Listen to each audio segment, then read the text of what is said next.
Barack Obama, obviously, and whoever's out there in the world at the moment who wants to get elected for anything, pretty much, has got to have some form of online polling. But one of the things I've noticed is that sort of you've got a section called the social brain online, and people have ability to shoot off emails they don't necessarily mean, or some of the. It's most notable if you go to YouTube and you watch some of the comments that people have made on people. They wouldn't say that to their face, I'm sure. Exactly.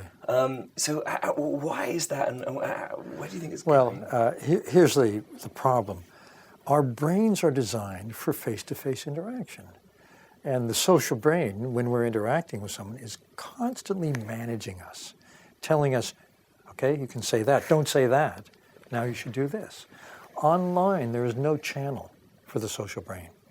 We sit and type an email, and our brain assumes that all of the nonverbal signifiers of how we really feel, contextual cues, emotions, are going to go along with the message, but actually only the words go. So it turns out there's a negativity bias to email. If you ask the sender, was that pretty positive, that email you just sent? And they say yes. And then you ask the receiver tends to say, no, it was pretty neutral. If the sender says that was a neutral email, the receiver is likely to think it was pretty negative. So we have to be more empathic.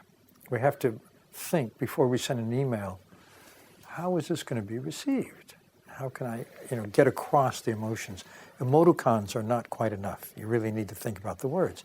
There's another problem online, and that is that face-to-face, there's a neural system that inhibits the amygdala, the part of the brain that's very rash, very impulsive, gets angry, wants to hit. That's very childlike.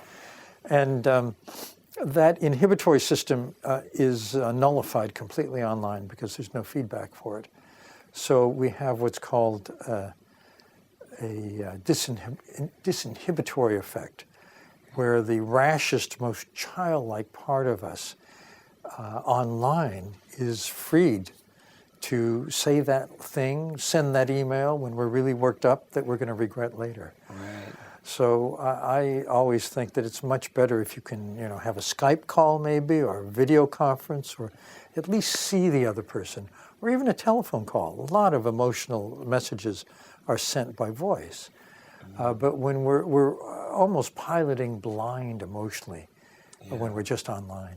Got you. Okay, and that's the reason if you go to some user-generated content of people talking about even brands, they could actually be exaggerating almost the experience they have. Yeah, they're disinhibited.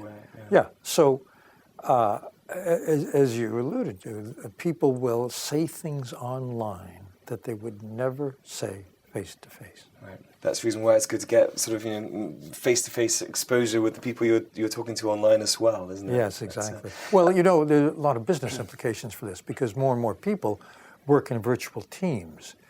And there's some good research that suggests that if team members don't know each other, things will not work as well online if they only collaborate online. So it's important that people have FaceTime, but not just FaceTime, downtime face-to-face to get to know each other, because that nullifies the negativity effect.